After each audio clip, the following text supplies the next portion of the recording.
this up. So we have 5 conversion skills, and I'm always doing 5 this, 3 that, 7 that, and I know it's kind of probably getting to be a little bit on the annoying side, but you know, and the number really doesn't have any major significance as to what's going on, but it's the activity or the motivation behind it that means a lot. And I'm going to also talk to some of your peers about some of the things that maybe they've been skeptical of that have actually worked. And you know, the first conversion skill, and I put on my little cheat sheet here, which I'm going to share after the mastermind is conversion sounds a lot like conversation. Are you guys hearing an echo? Yes. Yes. Yes. I'm echoing too, I think. Let me mute everybody.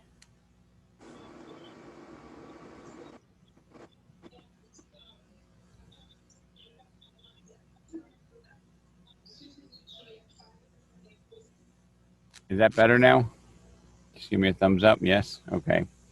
So conversion, the first thing is it sounds a lot like conversation, right? And, you know, conversion in and of itself kind of presupposes that there's a need or a motivation, because we can't convince somebody to do something if there's no need, if that makes any sense. So we need to have the common sense and the sense of mind to look for qualified opportunities that we're going to look to converse and convert, if that makes sense. And how do we find out if, you know, somebody is qualified? You know, let's just take a second and go back to if you're on one of the prior masterminds, or if you watched VOC virtually, there was a gentleman by the name of Q, who was a he was a Division I college athlete, and he was a very competitive individual. And the way he identified candidates, or he qualified them, was meeting and talking to people, right? The more conversations that he could have that had meaning, the more opportunities he had to help people. Okay. And, you know, the process of identifying is step one. Process of, you know, adding value and converting them is kind of the second step to that process, right? Because, you know, early on, probably 10 or 15 years ago, you know, we were doing these squeeze pages, and somebody, you know, you interested in selling your home, curious what your value was, put your value in. Okay, so now we had a property address of somebody who supposedly asked what their house was worth. Maybe they were thinking of selling, but you need a strategy of being able to converse and then convert them to being a client, if that makes any sense. So, you know, one is conversation helps us identify prospects, and conversation also helps us convert prospects to clients. Okay. So in the conversion skills that I'm talking about, and this came largely from some door knocking activities and some results and experiences that we had, and I'm going to tie that back a little bit later. But the first thing is we need to establish rapport with people and figure out how we can engage people in a meaningful way, right? I mean, rapport is kind of the opposite of a sales call, and yet we're salespeople looking to identify candidates to make a sale. So, you know, people, you know, when you establish rapport, people want to work with people like them and people whom they like. When we are qualifying people or having our rapport discussions, you know, our questions for the prospect, you know, or a buyer or a seller is, you know, what are you interested or committed in doing? What's most important to you? When are you contemplating or committed to doing something? You know, what is important to you in the buying process or choosing an agent? And, you know, what other options are you considering? Okay. And if we looked at a seller, for example, it's a very hot commodity in our space. Like, what's important to you in choosing an agent or in the buying process? And are you considering other options or interviewing other agents? So, in this environment, a lot of people might be thinking they're going to try to sell it on their own or do something, just put it on Zillow or use a discount broker. Our rapport building helps us identify, what we're up against, because it's hard to solve a problem if we don't know all the parameters. Would you all agree with that? Like if you wanted to play in the Rose Bowl and you didn't know the rules of football, you're probably not going to win, even if you're very talented. Or the World Cup in soccer, you don't know the rules, you're probably not going to be able to succeed and win there. Once we've, identified the opportunity or the candidate, the next step is to have a trial close. And, a trial close, can be many, many different ways. One of the trial closes might be, hey, if I could show you the obvious advantages of working together, would it be worth scheduling 15 minutes on Thursday or Monday? Something like that is a kind of a hard close, a hard trial. But if somebody says, hey, you know what, if you could show me how you can make my life simple and it wasn't obvious that we should be working together, I can give you 15 minutes. And if you've created rapport, I think in many cases, that's going to be an easy conversation to have. Okay.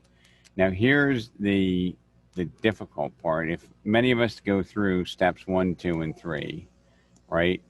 We can talk to people and build some rapport with complete strangers. We can qualify the opportunity, and we can schedule like that trial close. But sometimes what happens when you make an appointment with somebody that is somewhat impromptu? Anybody want to guess what happens to a lot of these appointments? Nobody wants to guess? They end up going nowhere. They end up rescheduling or canceling. Does that ever happen to anybody?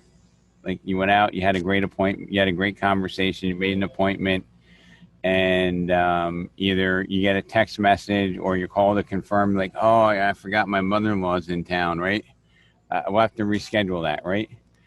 So here's the next piece of the puzzle, which is, let me just get back to my chart. Next piece of the puzzle is the consistency and follow-up, right? Because I'm going to put both my hands up and say, I too have been very guilty of lacking in the proper consistency and follow-up.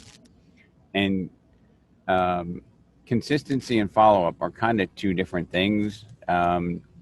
Does anyone want to take a stab at what the difference is, or is it obvious what the differences are?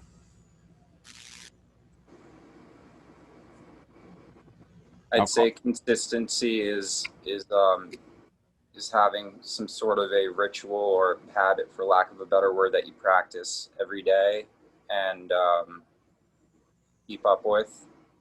And following up is, it's not something that you necessarily do every day, but, you have maybe some sort of schedule for follow-up depending on the circumstance of your client or whatever context it may be. One is task set, one is skill set. Who was that? Task set is follow up, skill set is consistency. Okay. So, consistency is what I'm going to talk about in a few minutes, about an experience I had, and follow up is, and I'm trying to get an anchor that will hold you to your commitment. So follow up if you say, hey, do you mind if I call you on Monday and we pick a date for next week, right? How many of us have had that conversation and never make that call on Monday? Again, I'm as Yeah. guilty as anybody, right? But I'm going to attach a very emotional word next to that follow-up activity, and I'm going to call it integrity. And to me, integrity is doing what you say you're going to do, right?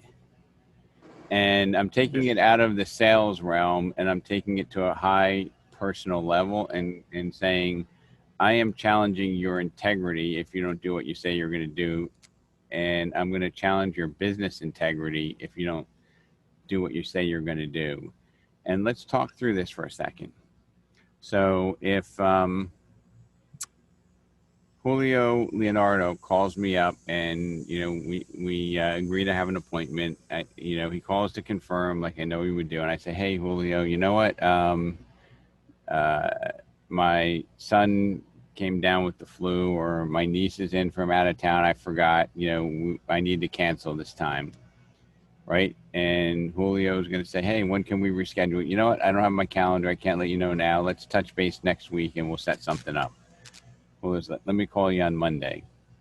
Now, if Julio doesn't call me on Monday, right? I'm going to say, and I'm going to call out Julio and say, that's a challenge to your integrity, right? I mean, if I lent you $100, Julio, you said you'll give it back to me on Monday. I know you'd always give it back to me on Monday. Like that's something that you would never not do. But is it possible, Julio, that it could slip your mind that you could miss calling a follow-up call on Monday for a reschedule? If you can Yeah, unmute yourself. definitely possible. It is possible, right? And it's possible for all of us, but I want to reprogram our brains. So let's say that Julio said that he was going to call me back on Monday and it slipped his mind and maybe he never does, or maybe he calls me back on Thursday. If I'm a prospective client that spoke with Julio and the first thing that he said he's going to do, he didn't do, how likely am I to have a favorable impression of working with Julio? Not likely. Unlikely. It's unlikely, right? But it seems so innocent that we just didn't get to make that call back. And to some extent, we're like almost saying like, hey, you know what, I'll call you back on Monday. It's kind of like, well, maybe I'll call you back. Maybe I won't. We've all been there, right? Yeah. But if I amp this up and I say, this is your integrity. And if you go into a relationship and this person remembers and says, hey, you know what, Julio, you never called me back on Monday. I don't think I really want to work with somebody who doesn't do what they say they're going to do, even before the relationship starts, right? Hmm. Does that make sense? Yes. Man. So if you now substitute the word follow-up with integrity and doing what you say you're going to do is essentially what follow-up is. And it could even be, even if, they say, hey, I can't talk right now. I just had an emergency. Let's catch up another time. And you put down in your planner or however you manage your schedule, I'm going to call, Mary Jane back on Monday, and you don't do it. Then it's your own personal integrity. It's your commitment to yourself that you're falling down on. And once you stop following your own rules, then it's a free-for-all. And the last piece, number 5, is always be of value, right? Even if there's no opportunity, if you're always just trying to add value, a lot of times things come back to you in the strangest ways, right? And always being a value. A great example is, when I went to somebody, now it's probably 28 years ago when I was in the mortgage business, and I told a client, a very good client, a very good referral source of mine, that, you know what, you're buying new construction, you need a year rate lock. I don't have the best product for you. I'm going to recommend that you go to my competitor. Is that stupid or is that smart? I want to get some opinion. Do you either type it in or unmute yourself for a second? Is that a dumb thing or is that smart? Smart. If it's in the best interest of the client. Smart. I think it's smart. And Dan, what could happen if I was greedy and I just tried to put somebody in the wrong product, somebody who was a tremendous referral source? This person was actually an attorney that probably referred me 12 to 20 clients a year that when they were referred by him, it was like they took it very seriously. Hey, my relationship with the attorney is long. He spoke very highly of you. Therefore, that trust was conveyed through that referral. It wasn't just like, hey, here's a name of somebody to call. Does that make sense to everybody? Yeah. So if I were to Yes. not do the right thing by this referral source, and he was to discover that, you know, he didn't get the best deal or he didn't get treated as he should have been treated, I could lose 20 deals a year, 20 opportunities. So to me, there was no question. The only choice I had to do was if I didn't have the right product, I wanted to be of value, I referred him to somebody else. Now, the story gets even better because the person that I referred him to, claimed that he was going to, do the transaction, not make any money on it. And as we came closer to the home being done, I'm like, hey, you know what? I actually have a better rate if you can close in 60 days. And I'm not going to, I'm going to, cut a quarter off of it just because you give me all this business. And, you'll save 3/8 from working with the person I referred you to.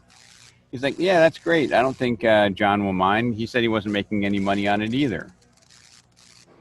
So the individual goes and he tells him that, hey, I'm going with Rob. You got a better deal just on a quick close. I really appreciate everything you did. And my competitor went ballistic.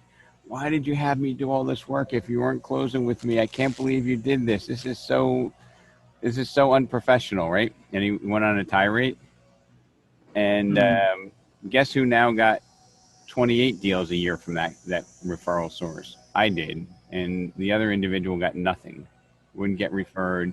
And the story that Ray used to tell his clients was, hey, if Rob doesn't have the best deal for you, he'll actually refer you to a competitor. Now that's being of value, right? That's, I didn't think through the 3 steps ahead of what would happen, but I just thought the first step was, I can't, if I'm not the right person for the job, I need to refer it out. In real estate, like if we're not the right person for the job to take a listing in Tom's River because we're up and closer, then we can refer it out and get a referral fee instead of trying to be the champion and do it where we don't know that market or we're not the most qualified for it. But the 5th step is always being of value pays huge dividends over time. Okay, and doing the right thing. I'm going to put my thing on here for a second. Rob, I see there's one question there. If you could pull it up. Robert Garver.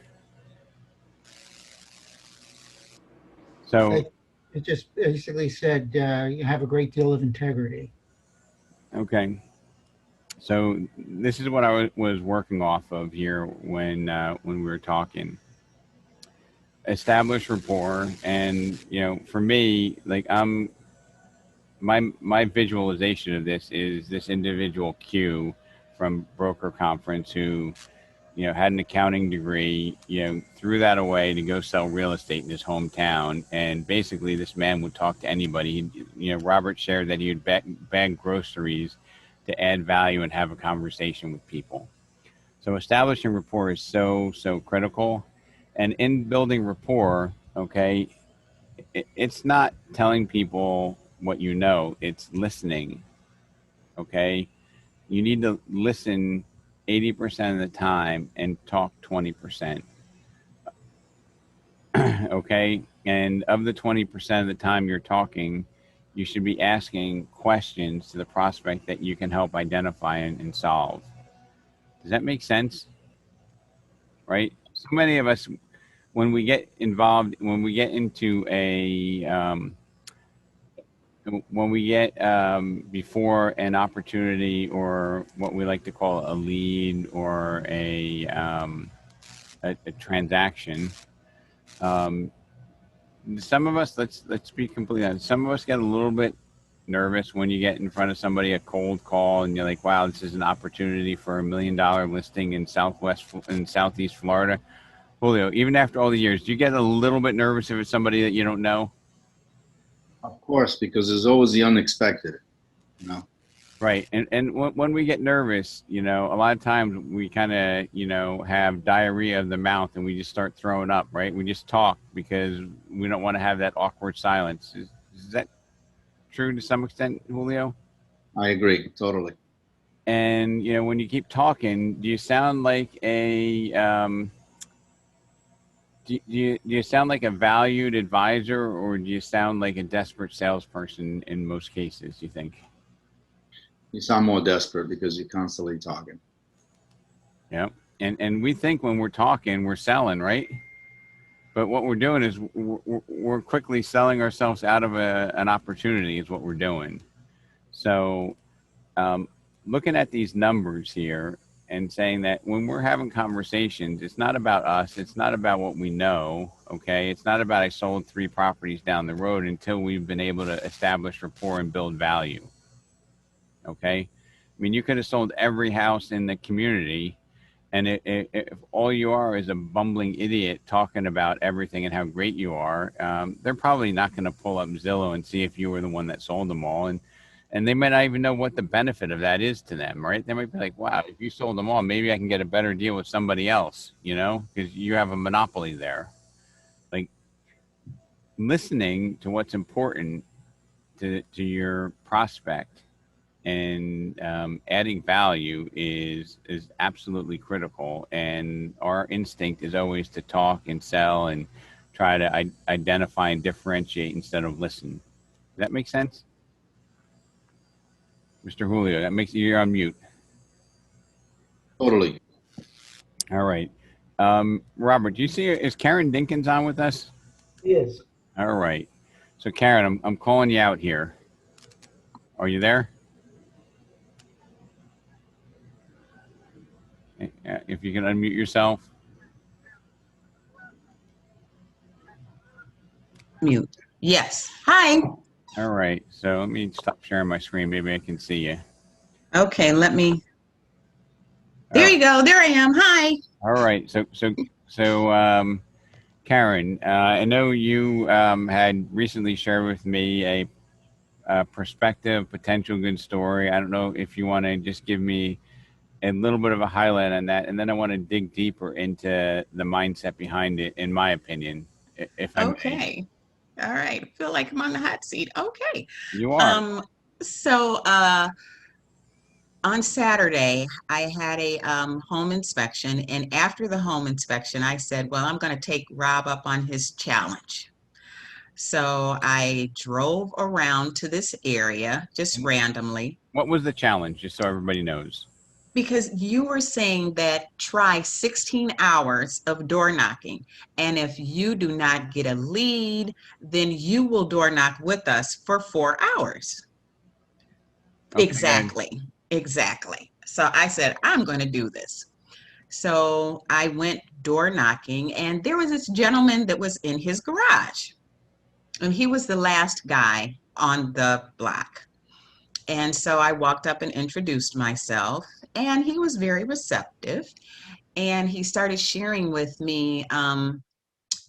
He wanted to know if he had a little storage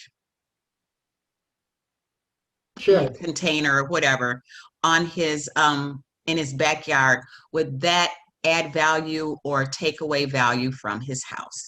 So I said, well, let me take a look and see exactly what it is, what you're talking about. So we went to his backyard, and it was a very odd shaped yard.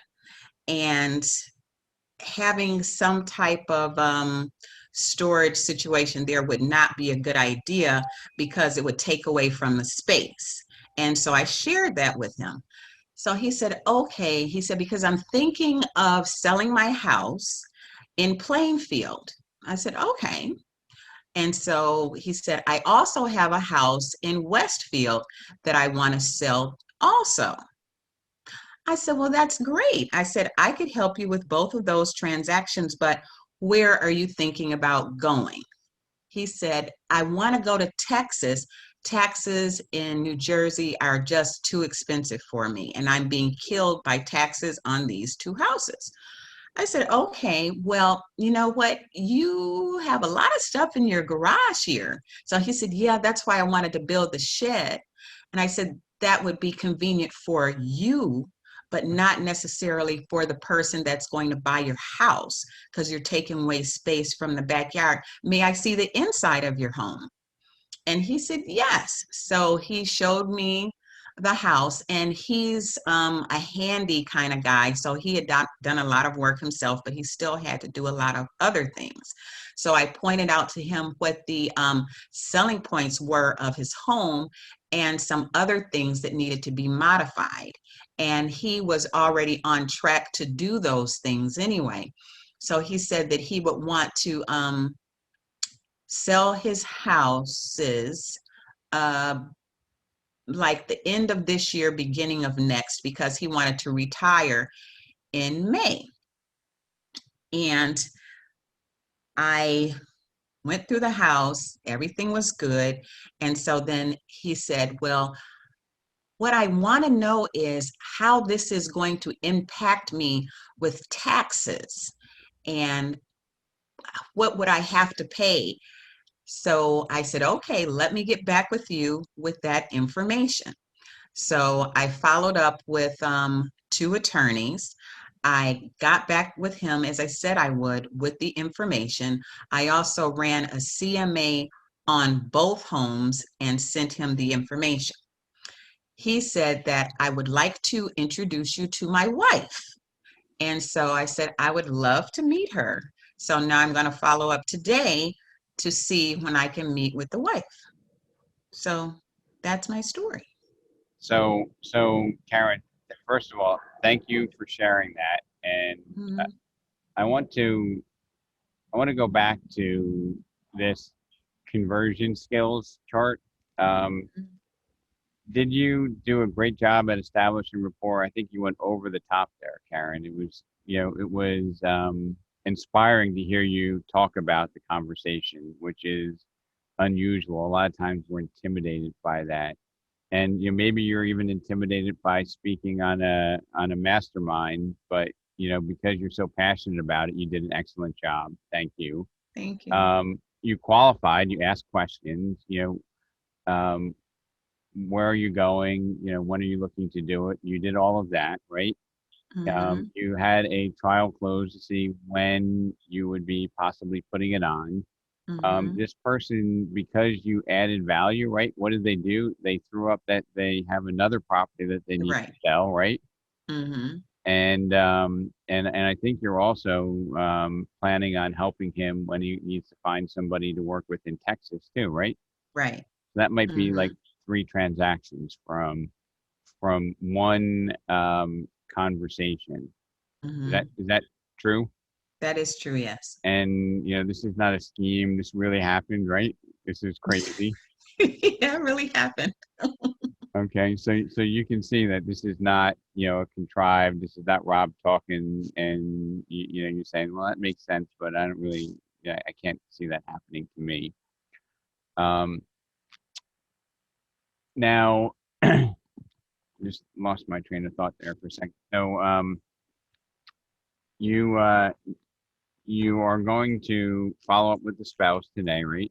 That's the integrity test. And now I want to kind of peel this back a little bit, and I want to ask you an honest question. Yes. Did you believe that for 8 hours of door knocking that you would get a listing, or for 16 hours, or did you think that after 16 hours you would get to walk with me and hopefully I'd get it for you? What did you really think?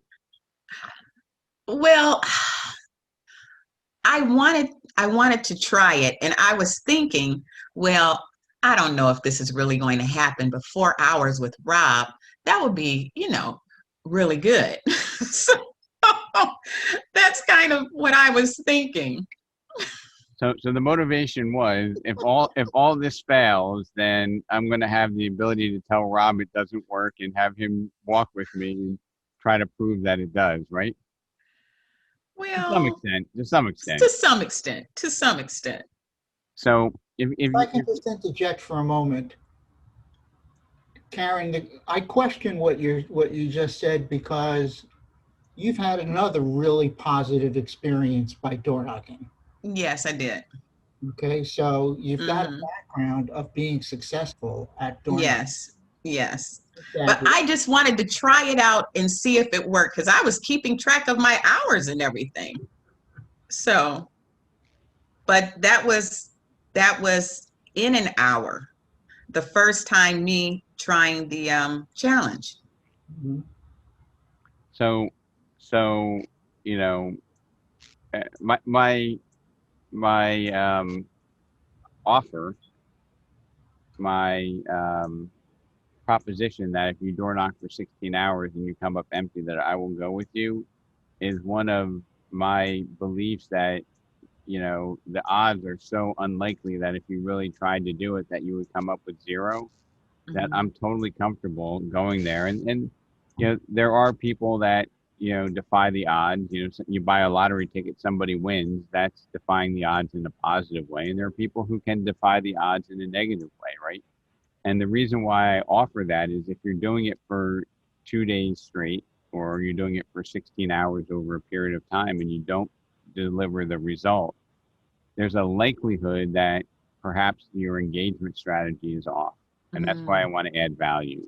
Okay, That's why gotcha. I'm offering to go and walk with you for 4 hours. But it's kind of like you have to pay the price of admission. You have to give it a try on your own after walking with me and seeing how that engagement process works. So, um, and I know that there have been others, and maybe it wasn't you, Karen. There are other people like I'm going to document this, and Rob, you're going to have to show me how it works because I'm not going to get my listing because that's their mindset.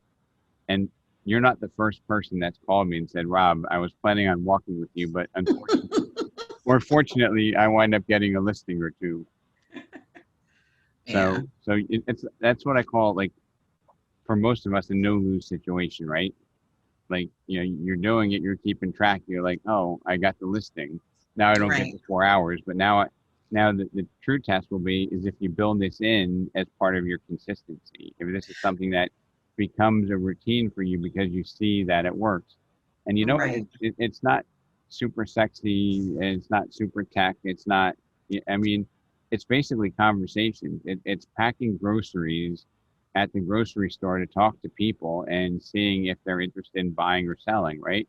And when you Right. door knock, you've pre-qualified, and hopefully they're homeowners, right? I mean, there might be some renters, but for the most part, you're going to be talking to homeowners, right? You're not doing it in an apartment complex. So you're most likely doing it with a homeowner. If you're at the grocery store, it could be the daughter that's living with mom. But if you knock at the house, you can say, hey, is the homeowner here? And now you have a qualified prospect and you see what their plans are, right? Mhm. But you know what, Rob? What I'm going to do is I'm still going to do the 16 hours, but I want to see how many listing appointments that I can get in doing 16 hours. Well, Karen, I would say I would like to see you build a routine, whether it's, if it's 2 hours or 4 hours a week. And then what you can do, and the reason I make this silly exercise is Mm-hmm. if you did 2 hours a week, right, that would be 8 hours a month, roughly. And Right. that would mean every other month you would get a listing. So that would mean 6 extra listings in your closed bin at the end of the Mm-hmm. year for two Mm-hmm. hours a week. Now you might Mm-hmm. make the decision of doing that 4 hours a week, right? And then you might get 12 extra listings a year. Only you can decide how you want to Right. apportion your time. You have complete control over that. Mm-hmm. So I would encourage you to not just measure the remaining 15 hours, but to take a leap of faith, build in 2 or 4 hours a week, and watch the closings roll in, young lady, because they will happen. It's inevitable. Okay. I Okay. mean, if somebody had the wrong strategy, wasn't of value, and spoke to that man in his garage, he might not have said a damn thing to them, right? He might have went like this, hey, go away, I'm busy. I'm trying to organize my shed here, right? Yeah. I mean, we've had that happen.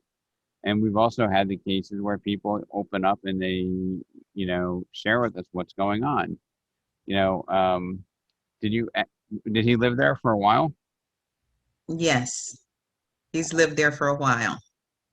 Now, I dare ask, and did you ask him if he knew any neighbors that were planning on getting out of New Jersey?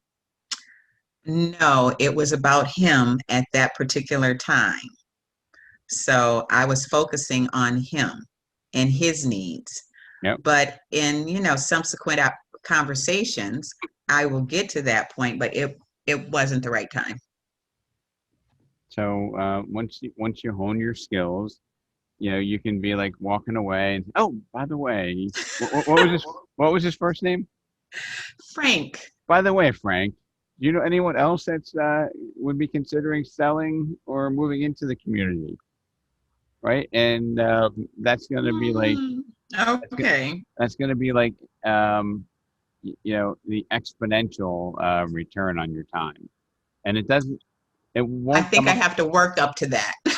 And it truly won't come across as being salesy or contrived if you were to do that. And by the way, Frank, do you know anyone else that would be considering moving that I might be able to serve or help?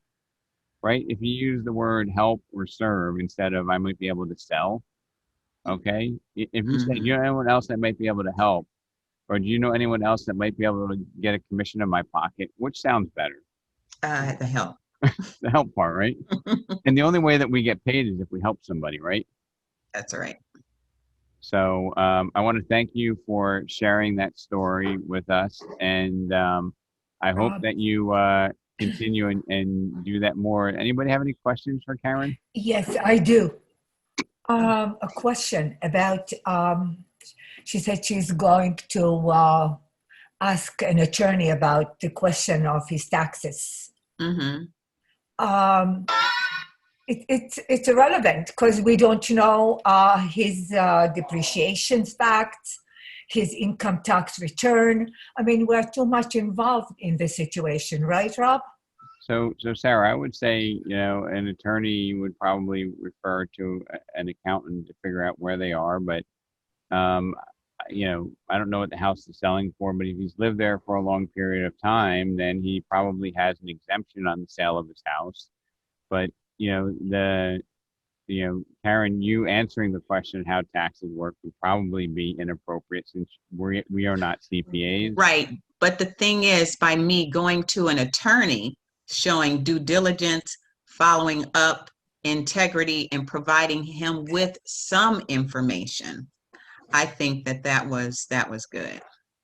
Yeah, I mean, Sarah, the attorney is not going to give the full answer, in my opinion. Right. But the attorney is going to guide them into how to identify what that contemplated transaction might mean in terms of taxes. So you would not say, I would recommend you would consult with your attorney or your accountant or something like this. It's not a liability on us to get involved in this situation. So I'm not afraid. I'm not afraid to live my life and run my business. And to run my business would be, I'm going to refer out people that I'm comfortable with. And I don't think I have any implied or express warranty to the information that they give. I'm just using good faith. If I know somebody's bad, I'm not going to give their name out. But if I know somebody who's a trusted professional who can take them to the next step or advise them where to go to get the information, then honestly, Sarah, I'm not afraid of making a recommendation. I'm not afraid of making a referral of somebody who I'm comfortable with. Okay. So I hope that helps. And are there any other questions that anybody has? Is this helpful to to see that this really does happen? And I know last time I went door knocking, there's a listing coming at the end of this year from an elderly lady who her husband passed away, and she's just so grateful that somebody had the patience to sit down with them and tell them what needed to be done. Okay, it just always happens, and it's like inevitable. It's math. 1 + 1 is 2. Maybe some days 1 + 1 is 0. But if you keep doing it, it all averages out to be 2. Okay, I know that sounds crazy, but if you know what your yield is from your time, you can have a predictable outcome from your efforts.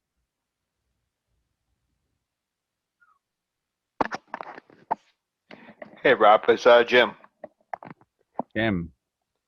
One thing, I understand what you're saying, makes all sense, but one thing I learned a couple years ago with communication, as you probably would agree, body language is a number one form of communication, and tonality second, and the words are third. So I think body language is very important when you go out and do door knocking or have a conversation with a client or a associate. That's I used to talk about that a lot, and now I take that for granted. But I want to say from recollection that 93% of communication is nonverbal. Right. Okay, which means it's the body language and the tonality that trumps the words that you say.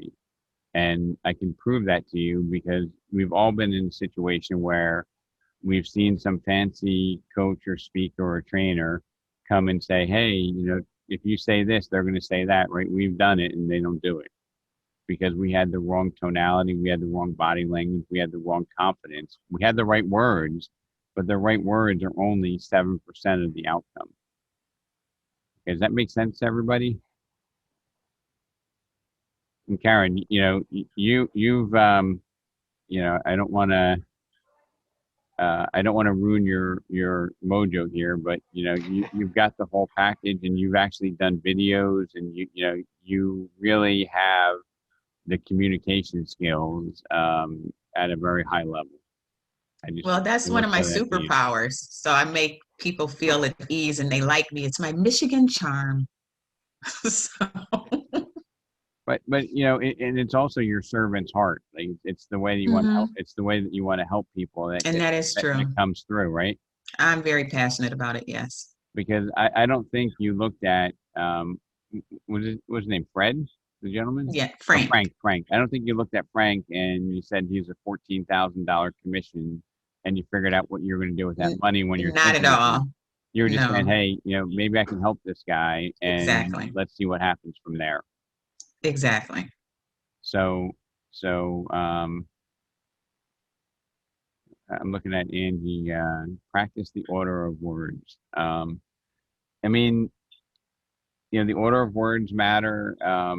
The delivery and the sincerity is the piece that is hard to quantify, right? Mm-hmm. And I just walking with you, I know that you're just trying to talk to people. Hey, do you know anyone? We said this for like probably 100 times a day. Hey, we have a doctor that's looking to buy in this community here. They want to have. You remember that spiel we had for an hour when we were up in Forest Hills? Yes, right? yes. The two PhDs. The two PhDs that wanted to be in this community. We knocked at every door that met that criteria. And, right. And little Karen said that 110 times. Right? Yes. And, yes. And you didn't stop smiling, and it was a really hot day. So, but or when we were climbing hills in Montclair. Yeah. Yeah. So we've taken the mission seriously to help clients, and in both those instances you had somebody that had a need, right? Yes.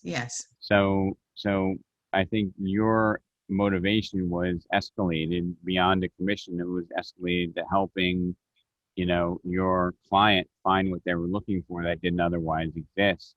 Right. And here you're like, hey, I can help you with moving to Texas and selling your house here and selling your house in Westfield. And the next time you talk to them, be, hey, do you know anyone else I can help? Because you've earned that right to ask that question.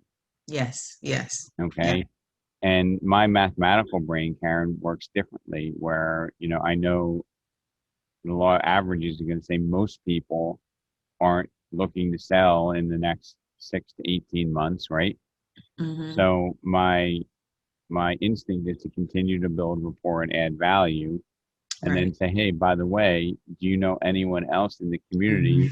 Let's assume that Frank was there for 22 years, right? And he's not looking to move. Hey, Frank, Mm-hmm. great chatting with you. By the way, do you know anyone in the community that I might be able to help looking to sell a home? Right. Right. Okay. And Mm-hmm. then Frank's like, yeah, I do know it. And, when you're with somebody in the future, and I'm not being critical here, I'm just trying to Mm-hmm. give you an opportunity while Right. the value transference is the highest, right? Mm-hmm. Because you're adding value and he's responding very well. Mm-hmm. Ask him, by the way, do you know anyone else I might be able to help? He'd be like, you Mm-hmm. know what? My two best friends that moved in with me, they're both they're complaining the same thing. The taxes are, it was only $800 when we moved here 23 years ago. Now it's 11,000. You got to Mm-hmm. talk to these two people. Um, Mm-hmm. is Catalina on the call? I thought I might have saw her on. Catalina, are you on? I don't know. Yeah. Thought Uh, I was in, yeah. so Catalina and I were door knocking, I don't know, a week or two ago, and in Parsippany, and we knocked on this individual's house. He's like, yeah, I'm thinking of moving to South Carolina, probably 18 months. My wife has to finish school this year, and you know, I, I I really don't know anybody off the top of my head who's thinking of moving, but here's my number, my email. Keep in touch, right? This is how the story went.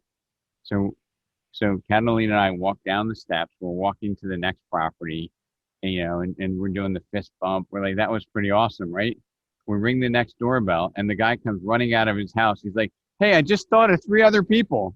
Oh my God. And he's like, this one right here. He's like, the one over there. And he gave us their names. And he's like, I'm not sure the second one's address. And then the third one over there, her husband just went into a home, and it was like amazing. Like the guy literally came running after us. And if Catalina's on the call, she'll have to validate that. But it was crazy. Like he literally, I thought there was a fire in his house. I mean, he walked out of the front step. He walked very quickly to us while we're at his neighbor's house and said, I just thought of three other people that you need to call. How crazy is that, right? I met him for like 9 seconds, and he's out there handing us that information. So we have 8 minutes left. I want to hear from the naysayers. Is there anything that you want to press me on, because I'm ready to add value and answer any questions? And if, let's see, anybody have any pushback on this?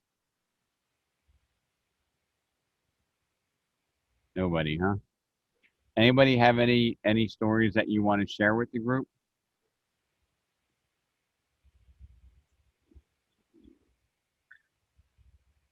Anybody?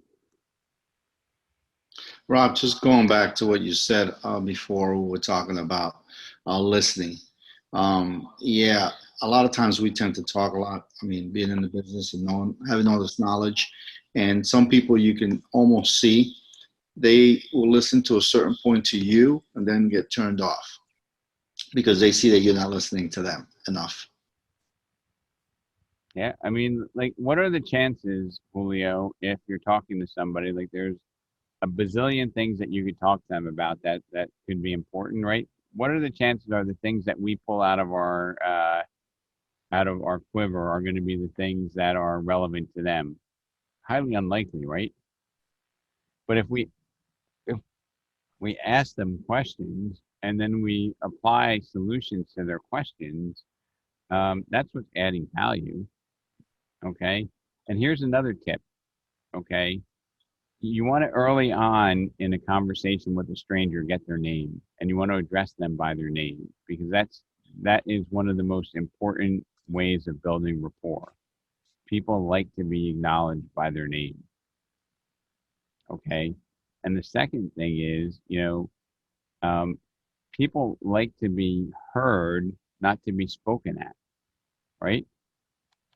People like to be listened to rather than spoken at. Would we all agree with that? Totally. But what do you think most of us do in this business? Especially when we're nervous, we talk at people, right?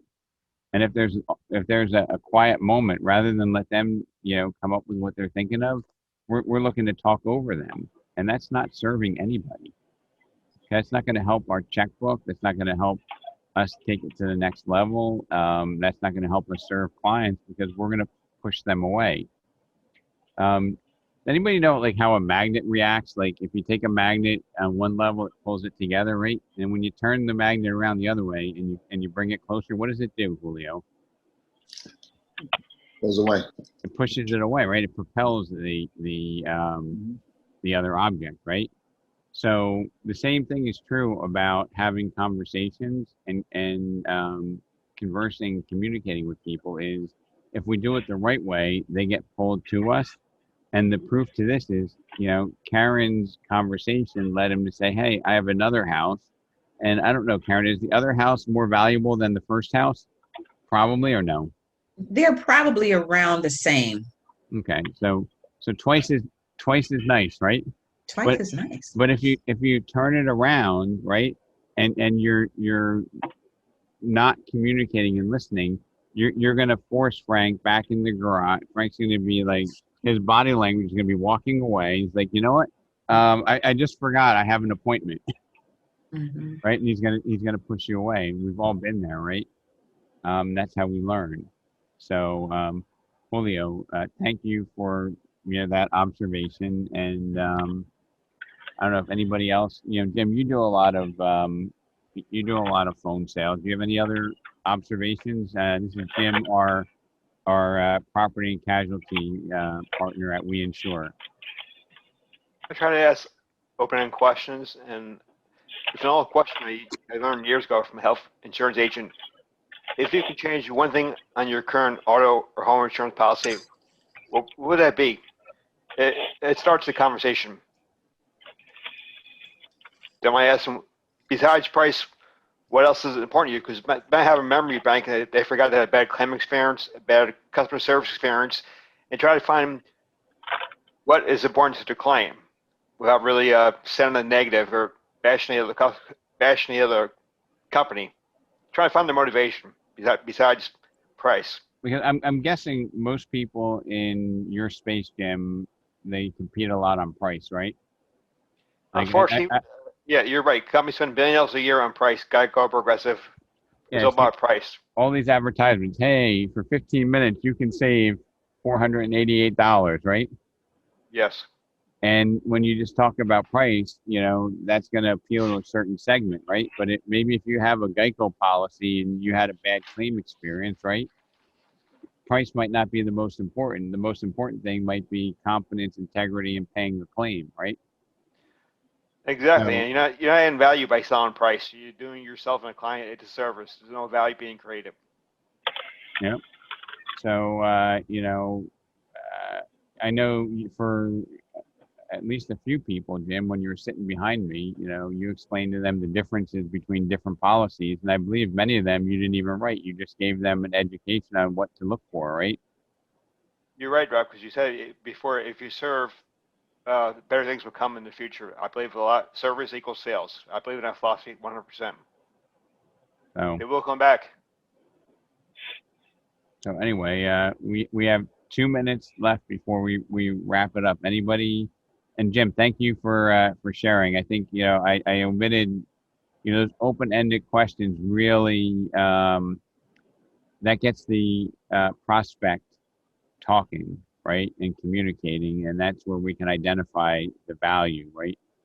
And in Jim's case, it's not what we do, but in Jim's case, hey, what's most important to you about your selecting your insurance? If they say, hey, having a claims department that is going to pay out what's fair, and having an agent that's going to make sure that I have the proper coverage, it's not just about price. So those are great examples, Jim. Thank you. So Rob, one last thing very quickly. I'm having dinner several years ago, and I start talking to the man who was sitting next to me. And he introduced himself as Andrew, and I introduced myself as Robert. And for about a half hour, we had this really in-depth conversation about him and what his business was. And after a half hour, he said to me, by the way, what do you do? And I said, well, I'm a realtor. And he goes, how did I not know that? I said, well, because I was interested in learning about you and what you were doing. So we continued the conversation. And at the end of the evening, he said to me, look, you know what? My name is Andrew, but my friends call me Drew. So please call me Drew going forward. And since that time, I sold their house for $800,000 and found them a new house for $1.2 million. Hey, Rob, it's Eric. Eric, Hey, how are you? good. How you doing, buddy? Good. I turned on my camera, but I'm not dressed. Okay. Okay. So yeah, but and I got to go to an inspection shortly. But I just wanted to let you know that I really appreciated you door knocking with me, and since then I've been thinking about how to get a a good location. So what I decided to do is to call a couple of previous clients, do a customer service call, so to speak, and to talk to them. And I'm going to plan to do areas where I sold houses previously in the last year or two. I just thought that it made it easier for me to identify with that particular area and know some people in the area. I feel comfortable. I don't know if that makes any sense, but. And Eric, what volume are you and Jackie going to do this year? We sold over 50 houses in the last rolling year, but we want to do 100, and I really can't figure out how to get there other than this door knocking. I think it was amazing when I went out with you, because we do have a great opportunity on that block, and someone else contacted me because we had sold a property on that street before. So it really is it's amazing how you get out there and they get to know who you are. And Eric, what's the average sale price that you guys have? 600? Yeah, around it's a little. I think it's a little more than that, but it's about 600. You know, so we're take out the rentals. So we're talking about a $35-40 million team We're hoping. here. I guess so. We're talking about a $35 million team here, and Eric is impressed enough to say, "I'm going to make time," because I think you're very busy. You're always busy, Eric and Jackie, but you're making time for this as a priority because it works, right? Well, it's the top dollar return for my time. I can't think of anything else that I could do that would be a better usage of my time to return on investment. And we had fun, right? Oh my God, it's fantastic! It's what we do. It was probably in the mid '90s, right? And we were sweating our what's off. Like my shirt was completely soaked when we finished, and it was just a good time. I mean, not one bad conversation, and we got something. Well, I'll tell you, Rob, what I learned from you was to focus on that our business, especially with you, that our business exists to solve problems, to help the people, and they immediately come outside and want to talk to you, smile. It's the exceptionality that you have to come there with, and a great attitude. And the next thing you know, the people want to be friends with you. It was quite amazing. So I will be going door knocking again with Eric and Karen. I'll go door knocking with you anytime. You don't need to go 16 hours without a listing. But I'm glad that you took that to heart, and I just wish that everybody else would track it, measure it, and see. And if for some reason you get the short end of the stick, you have that, commitment from leadership that I'll help you add value. Because if we're doing 16 hours not getting anything, I believe that there's something is amiss, and I want to help. So I want to thank you all. We're now 4 minutes over time. Eric, thanks for coming on. Karen, my pleasure. Thanks for sharing. Karen, thank you for sharing. And everybody have a great weekend. All right. All right. Thanks, Bye, Rob. everybody. Thank you, Rob. Thank you.